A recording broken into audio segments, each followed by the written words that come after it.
ษตรที่เหมาะสมกับสภาพท้องถิ่นเพิ่มพูนความรู้และความชำนาญงานในการเรียนรู้ปฏิบัติถ่ายทอดความรู้ให้แก่ผู้สนใจ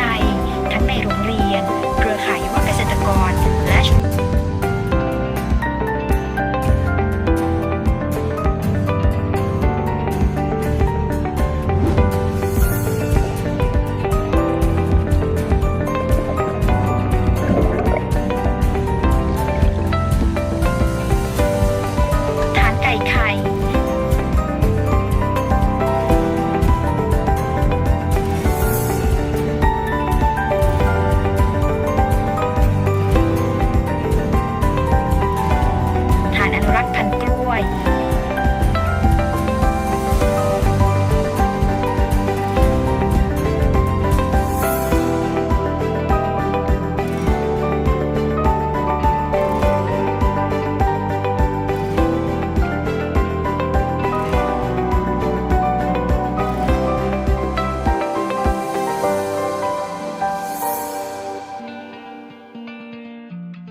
มะนาวในแว่นบ่อ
ให้กับสหกรณ์โรงเรียนเป็นเงินทุนหมุนเวียนในการดำเนินกิจกรรมต่างๆตลอดทั้งปี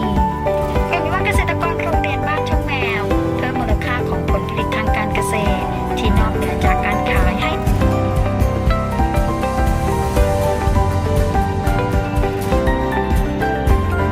โดยเสร็จส่งเครื่อง